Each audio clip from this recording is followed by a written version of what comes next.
Story number 1. I've never been one to shy away from solo camping trips, even during winter. The crisp air, the solitude, the thick blanket of snow, there was something tranquil about it. This time, I planned a winter hike to a secluded spot I'd visited once before in the Cascade Mountains. It was an area known for its untouched beauty, but also for the wild, unpredictable weather. The forecast had predicted snow, but nothing too extreme. I figured I'd be fine. I had done this countless times. I set off from the trailhead early in the afternoon, hoping to reach my campsite before the storm rolled in. As I hiked, the snow began to fall lightly, covering the trail with a fresh dusting. It wasn't much at first, but it quickly thickened. The trees above me swayed, their branches heavy with the accumulating snow. The sky darkened, and the wind started picking up as I trudged forward. By the time I reached the clearing near the lake, the storm had intensified. I had hoped to reach camp before this happened, but I was running out of daylight. I set up my tent quickly, the wind making it difficult to get the stakes in the frozen ground. The snow was thickening by the second, but I managed to get the tent pitched. I used my snowshoes to make a small path around it and gathered firewood, but the storm was relentless. The cold bit at my skin and the wind howled through the trees like a living thing. I huddled inside my tent, the wind whipping at its sides. I lit a small stove inside to warm up some tea and sat back listening to the storm rage outside. The sound of the wind against the fabric was constant, like a giant exhale that never stopped. I had planned to read a book, but I found it hard to focus. Every now and then, the wind would lull for a moment, but the eerie silence would be replaced by a distant crunch, like footsteps in the snow. I brushed it off, telling myself it was just the wind playing tricks. I had eaten, and the warmth of the stove was lulling me to sleep, but as I lay there, the footsteps came again. This time they were closer. I could hear them clearly, slow, deliberate, and unmistakably human. My heart skipped a beat. I was completely alone, or at least I thought I was. There was no reason anyone should be out here in this storm. I grabbed my flashlight, unzipped the tent, and poked my head out, scanning the dark, snow-covered landscape. The wind was howling even louder now, but there was no one to be seen. I stepped outside, the cold air hitting me like a slap. The snow was coming down in sheets, the visibility near zero. I shone my flashlight in all directions, but all I could see was the swirling white of the storm. I felt like I was being watched, but I couldn't pinpoint why. The footsteps had stopped, and I convinced myself that it was the wind again, or perhaps an animal in the storm. I returned to my tent, sealing the flap behind me, but the feeling of unease didn't go away. I tried to ignore it, tried to focus on the warmth of the stove, but the longer I sat in the quiet, the more unsettled I became. That's when I heard it. The voice. It was faint at first, just a whisper carried by the wind. "Help me." I froze, my blood running cold. My pulse hammered in my ears. The voice wasn't loud, but it was there, unmistakable. It was soft, almost pleading, and it seemed to be coming from somewhere close, just outside the tent. I felt a chill seep into my bones that had nothing to do with the temperature. It was a strange, gut-wrenching sensation, like something was horribly wrong.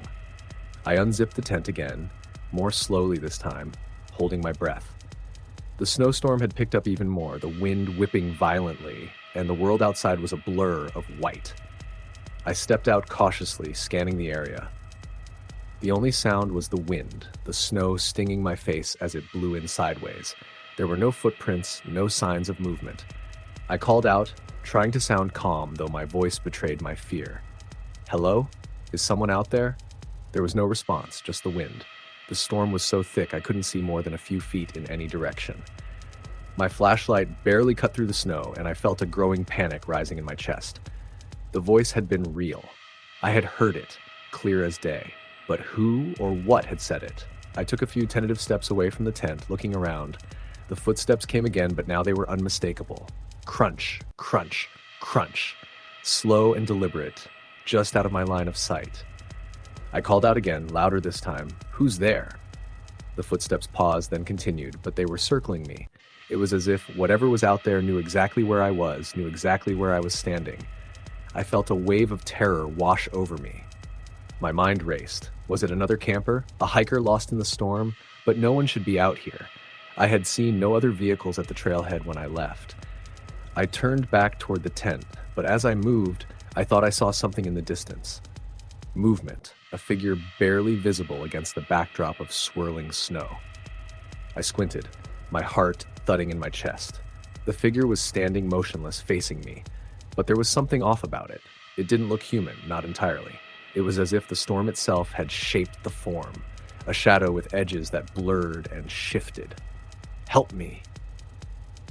The voice came again, more distinct now, almost like it was inside my head. I felt my legs go weak, but I forced myself to move toward the figure. My feet felt like they were sinking in the snow, and my breath came in panicked gasps. But no matter how far I walked, the figure never seemed to get closer. It stayed in the same spot, just standing there, watching me with unseen eyes. I stopped, frozen in my tracks, and stared back at it. The wind howled, and for a moment, everything felt still, unnaturally still. My heart pounded in my chest, and I could feel my breath freezing in the air. I couldn't take my eyes off the figure, but when I blinked, it was gone. I whipped my head around, shining the flashlight frantically, but there was nothing. The snowstorm had swallowed it up. My body went numb with fear. It wasn't just a trick of the light, it had been real. I wasn't imagining it. The storm had brought something out here, something that wasn't alive, something that had no business being in the snow. I couldn't stand to be out there anymore. I ran back to my tent, threw myself inside, and zipped it shut. I sat there in the dark, trembling, not daring to look outside again. My mind raced, trying to make sense of what had happened. But there was no explanation, no logic, just the storm and the thing that had called out to me. The storm raged on through the night, the wind battering the sides of my tent. I didn't sleep. I couldn't. I kept hearing the crunch of footsteps outside, soft whispers that came and went with the wind. But I never left the tent again. I waited, terrified, until the first light of morning filtered through the fabric of the tent. When the storm finally let up the next day, I packed up my camp in a daze, eager to get out of there as quickly as I could. I left without a trace, without a backward glance. I still don't know what happened that night, what I saw, or what I heard. But the one thing I'm certain of is this. Some places in the wilderness are better left undisturbed. And some storms bring more than just snow. Story number 2. I had always loved winter camping.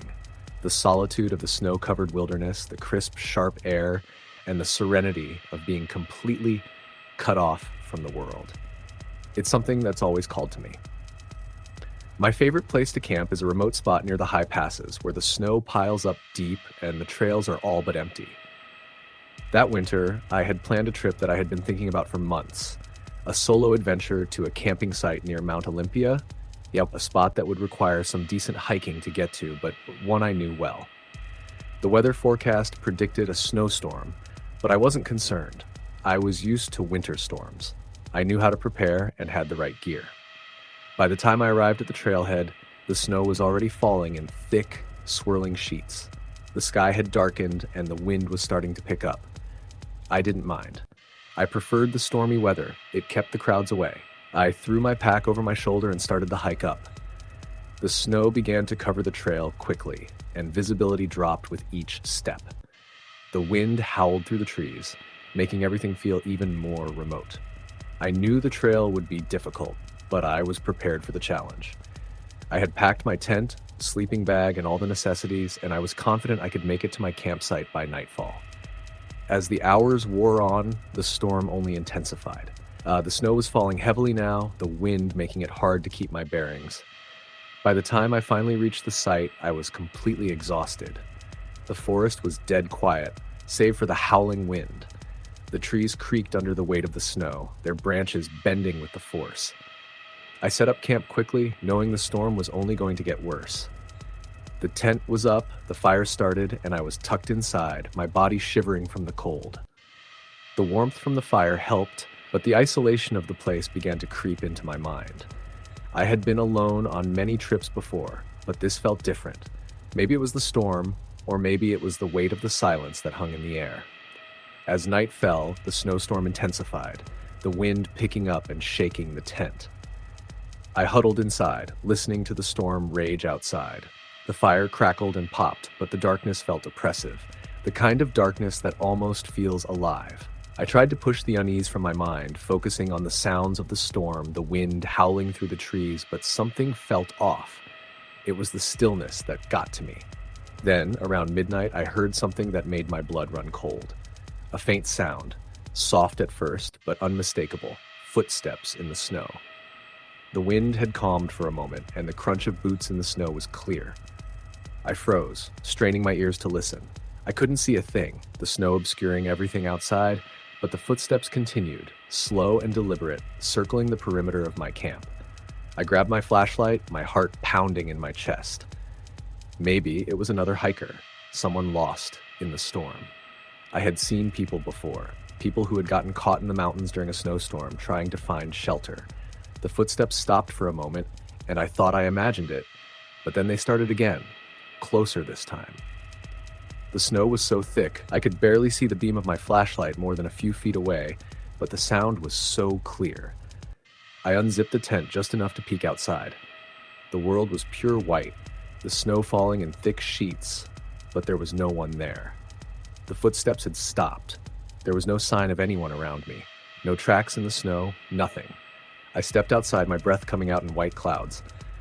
My boots crunched in the fresh snow as I shone the flashlight around the area. Nothing. The storm was thick now, reducing my visibility to almost nothing. It was as if the world had been swallowed up by the snow. I stood there for a moment, listening, but the only sound was the wind howling through the trees. I couldn't shake the feeling that I wasn't alone. The hairs on the back of my neck stood up, and I felt an odd pressure in the air, like something was watching me, waiting for me to move. I called out into the storm, "Hello? Is someone out there?" My voice was swallowed by the wind, but I didn't get an answer. I quickly retreated back into the tent, locking the zipper behind me. I tried to calm myself down, telling myself it was just the storm playing tricks on my mind. It had to be. The wind could make sounds that seemed like footsteps, but the feeling lingered. I tried to sleep, but every time I closed my eyes, I heard it. The sound of footsteps, just outside the tent. Slow, deliberate, like someone was circling me, just out of sight. The sound seemed to move around the tent, getting closer each time. The minutes turned into hours, but I couldn't bring myself to leave the tent again. And then I heard it, a voice. It was faint at first, barely audible above the storm, but I knew it was real. "Help." The word was drawn out, weak, as though someone was calling from a distance. I held my breath, my heart racing. It wasn't the wind, it wasn't my imagination. It was a voice. I grabbed my flashlight and opened the tent flap again, my hands shaking. The snow was falling harder now, but there was still no one in sight. I shone the light in every direction, but there was nothing. Just snow, trees, and the howling wind. The voice came again, clearer this time. "Help, please." It was so faint, so distant, but it was coming from somewhere just beyond my reach. I felt the blood drain from my face. This wasn't right. No one could be out there in the storm, not in these conditions. If someone was out there, they would have been caught in the storm by now. The cold was unbearable. The snow piled up in inches by the minute. The footsteps started again, circling the tent once more. The voice grew louder, more insistent. "Help me, please." I wanted to run to get out of there, but something inside me told me I couldn't. I had to know. I had to see. I threw on my coat, grabbed my flashlight, and ventured out into the storm. The wind whipped against my face, snow blinding me with every step. I walked slowly, cautiously, every nerve on edge. The voice was louder now, but I still couldn't see anyone. The snow and wind seemed to swallow everything up. Then I saw something. Just for a moment, a shadow against the swirling snow, a figure standing in the distance. I froze. The figure was tall, but I couldn't make out any features, just a vague silhouette in the storm. I called out, my voice breaking, "Hello? Are you okay? Do you need help?" But the figure didn't move. It just stood there, facing away from me, as if it hadn't heard me. The wind carried the voice once more, faint but clear. "Help." I took a step forward, my foot slipping in the deep snow, but when I looked back up, the figure was gone. Vanished. I searched for hours, but I found nothing. No tracks, no signs of anyone. The storm didn't let up until dawn, and by then I was too exhausted, too shaken to continue. I packed up my camp, leaving the spot as quickly as I could. The whole time, I couldn't shake the feeling that something was out there, still waiting. Years have passed since that night, But I never return to that campsite. I still go camping in the winter, but I avoid that area near Mount Olympia. Some part of me still wonders what I saw that night and what it was that was calling out for help in the storm. But I know one thing for sure. Whatever it wasn't human. Story number 3. We had been planning the trip for months. My friends and I were eager to escape the city, to disconnect from our daily routines, and to find solace in nature.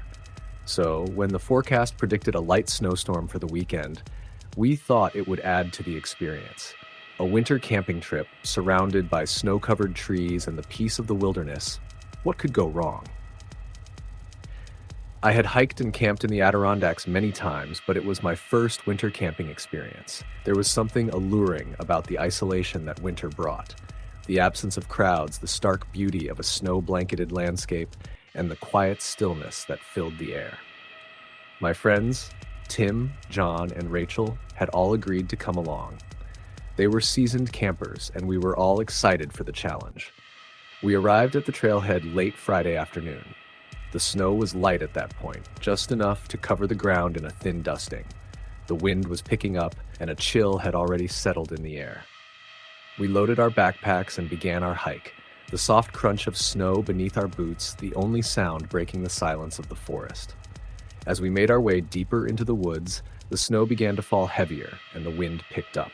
The trees creaked in the wind, their limbs swaying and groaning as the storm slowly intensified. The trail, once easy to follow, started to disappear beneath the growing blanket of snow, and our pace slowed. By the time we reached the spot where we planned to camp, the snow was coming down in thick, swirling sheets. It was hard to see more than a few feet ahead. We could barely make out the outlines of the trees in the dim light of the setting sun. The storm was starting to turn into something worse than we expected.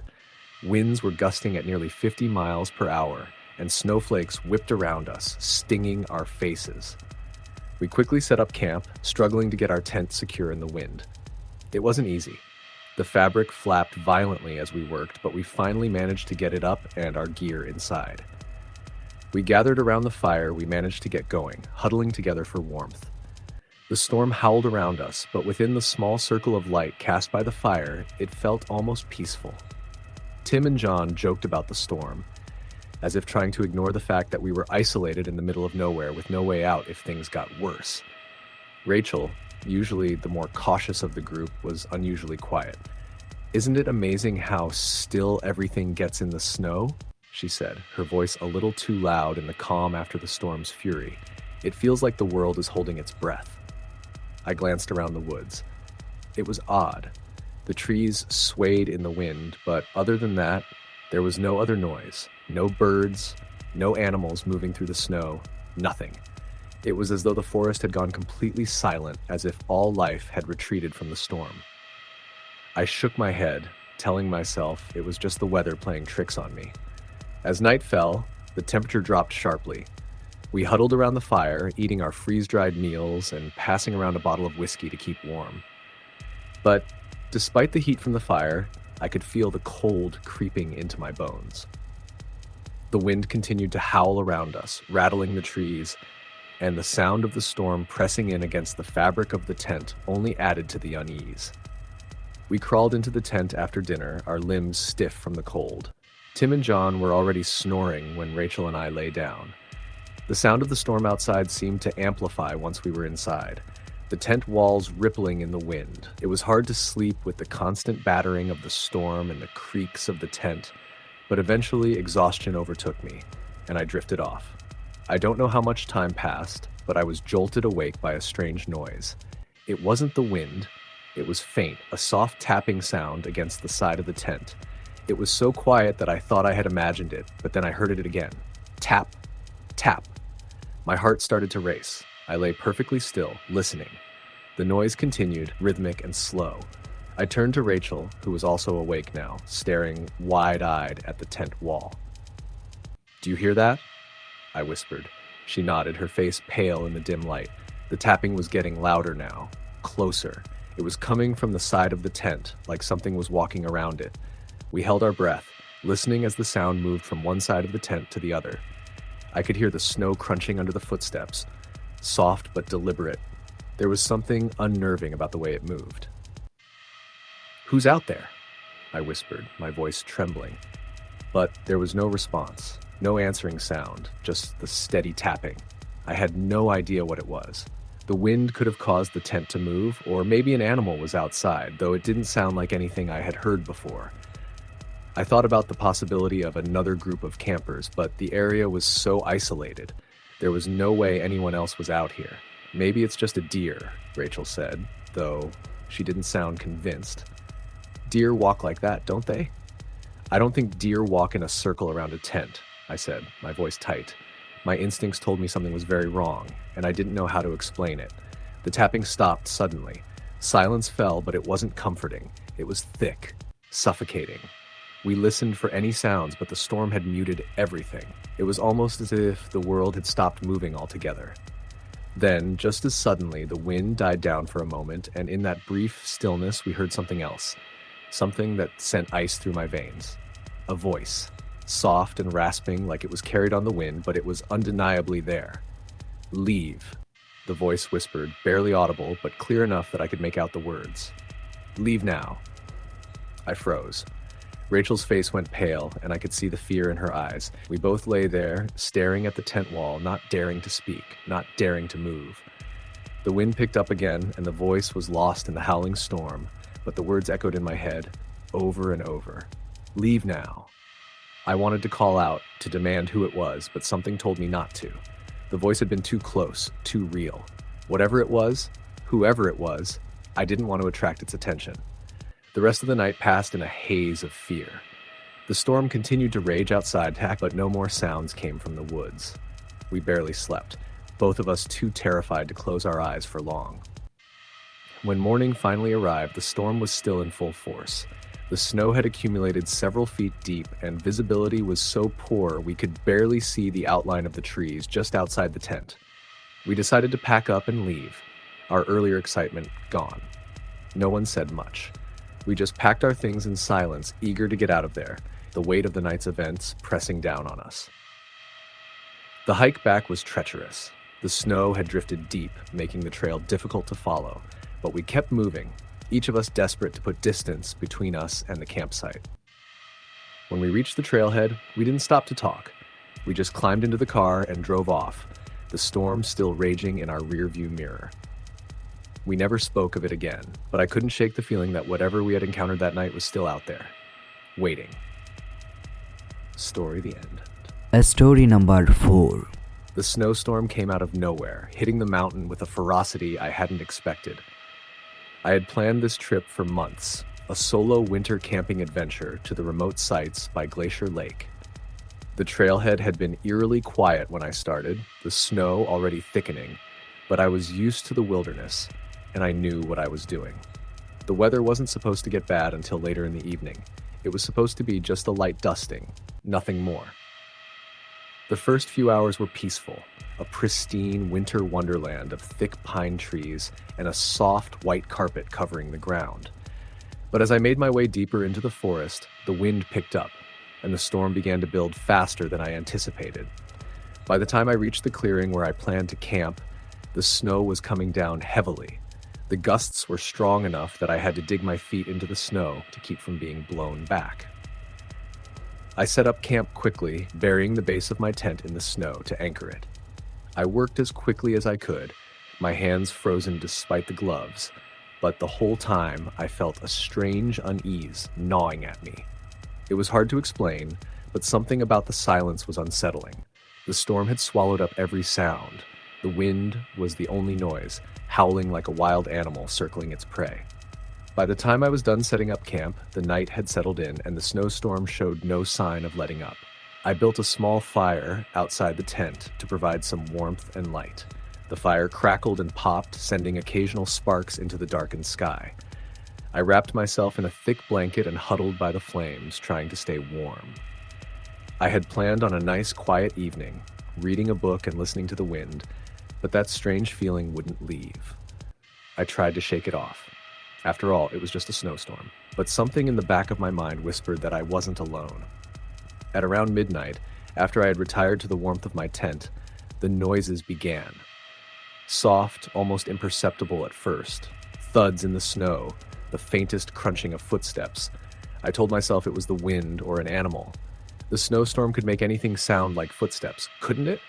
But the noise continued, each step getting closer, slow and deliberate. My heart rate quickened as I sat up in my sleeping bag, straining to hear. It wasn't just the sound of snow being compressed, it was the distinct sound of human footsteps, heavy, purposeful. I held my breath, trying to listen, and for a brief moment I thought I heard something more. A faint whisper, too soft to make out but undeniably there. My skin crawled. I grabbed my flashlight, my mind racing. Could it be another camper who got caught in the storm? A lost hiker? I unzipped the tent just a little, enough to peek outside. The storm had intensified. The wind howled, snow falling in thick sheets, making it impossible to see more than a few feet beyond the tent. The fire was just a dim glow in the distance. I couldn't see anyone. There were no tracks in the snow, no sign of movement. I stepped out of the tent, my boots crunching loudly in the snow, and scanned the area. I felt a chill that wasn't from the cold air, but a deep, unsettling sensation that crawled down my spine.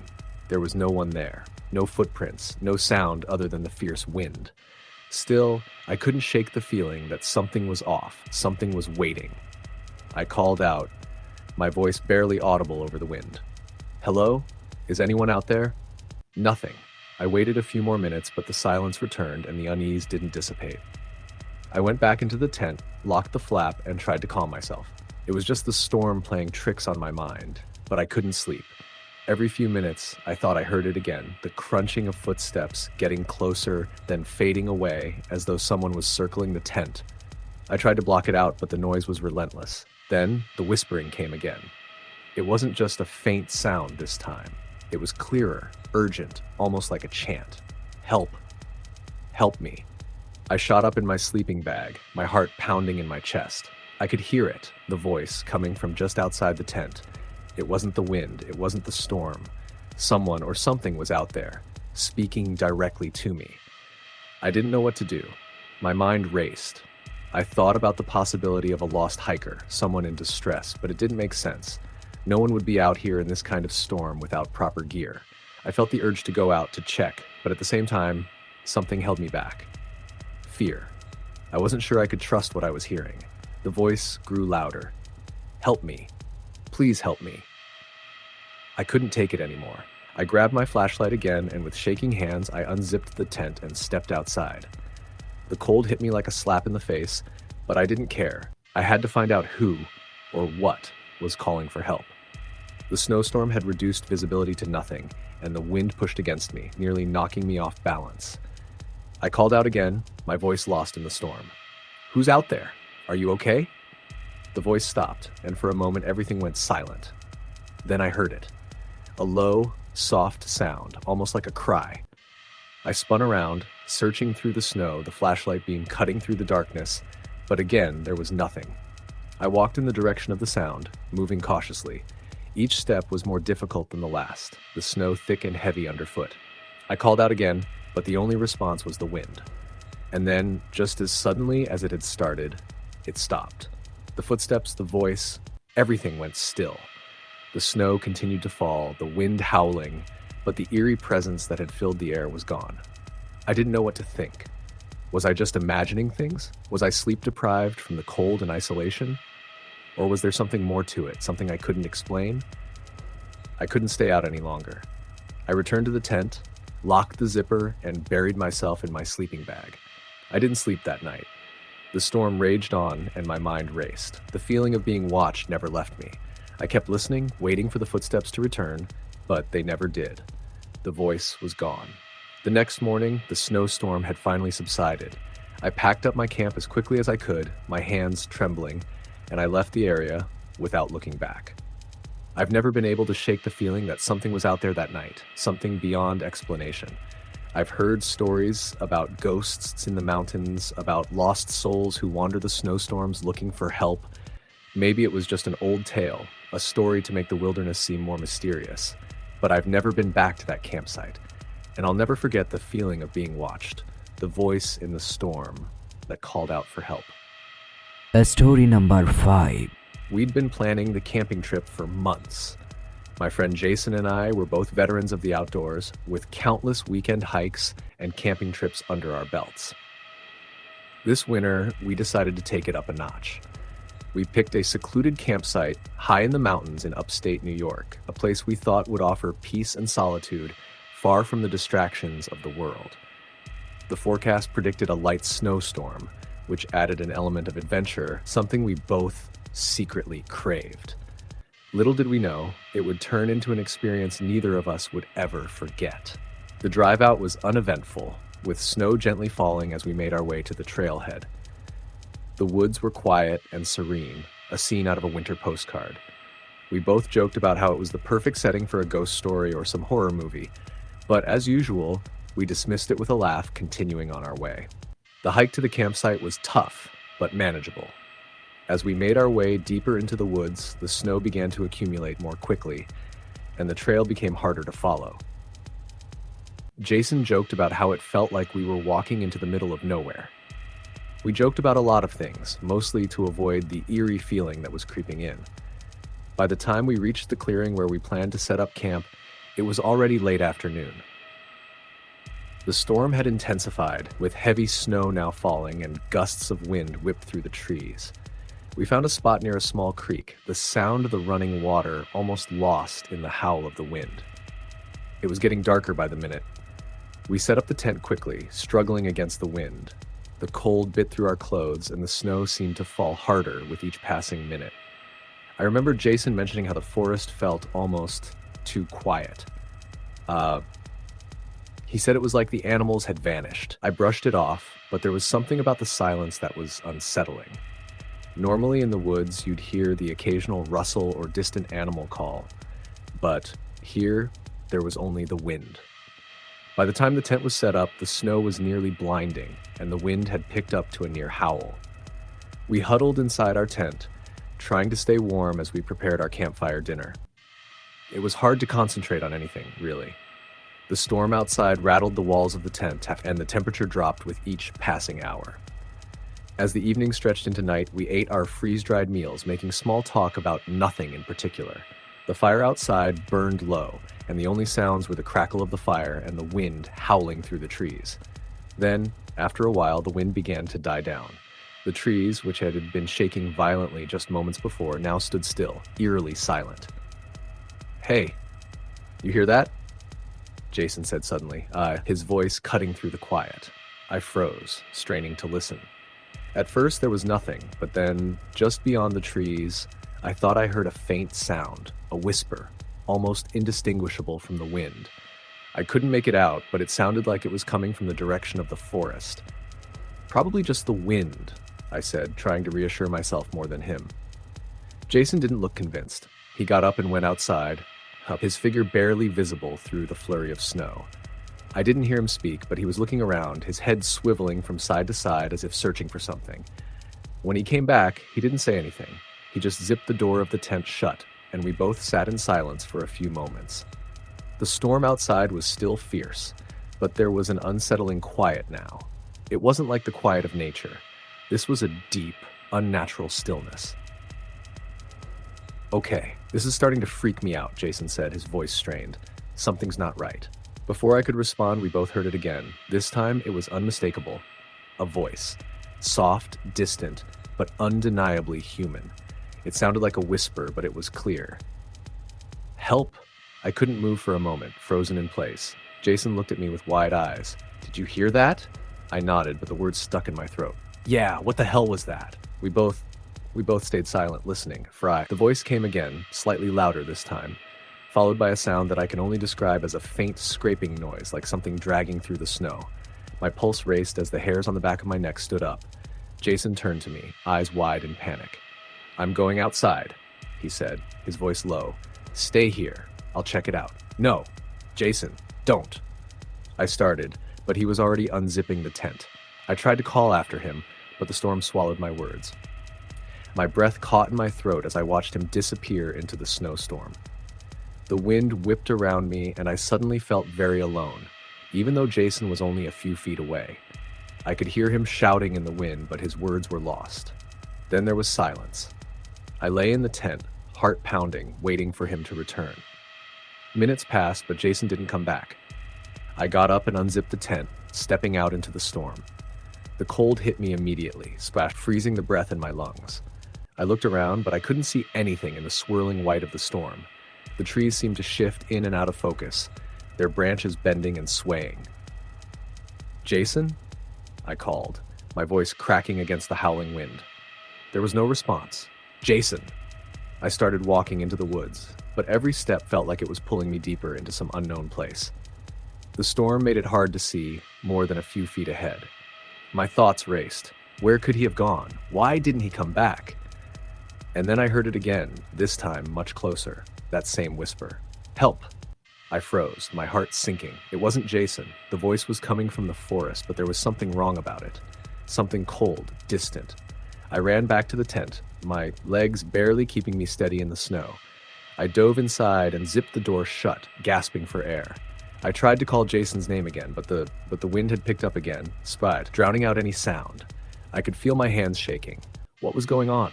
Where was he? I sat in the tent, waiting, staring at the door, expecting Jason to return. But after what felt like hours, he didn't. I could hear nothing outside, only the sound of my breathing, shallow and fast. Then, just as I was about to venture out again, I heard the unmistakable sound of footsteps in the snow. "Jason?" I leapt up, unzipped the tent, and bolted outside. But when I looked around, I saw no sign of him, nothing but snow. There was no trail, no evidence of his footsteps anywhere. "Jason," I shouted into the wind, panic rising in my chest. "Where are you?" And then, just as I was about to give up, I heard a voice, clear and close, as if someone was standing right behind me. "You should have left." I turned quickly, but there was no one there. The woods were still, silent. I felt the cold air biting at my skin as I backed into the tent, hands trembling. I waited for what felt like an eternity, the storm raging around me. When dawn finally broke, I ventured outside again. The snowstorm had lightened, but the world seemed even more desolate, untouched. The woods were still. Empty. Jason never came back. When I was able to make my way back to the car, I reported the disappearance to the authorities. They couldn't find any sign of Jason in the woods, and no one had seen him leave. They called it a missing persons case, but to me, the answer was already clear. I had heard the voice. And it wasn't Jason. I never went camping again. The woods still haunt me, and every time I hear the wind howling through the trees, I think of Jason and the thing that whispered in the snow. Story the end.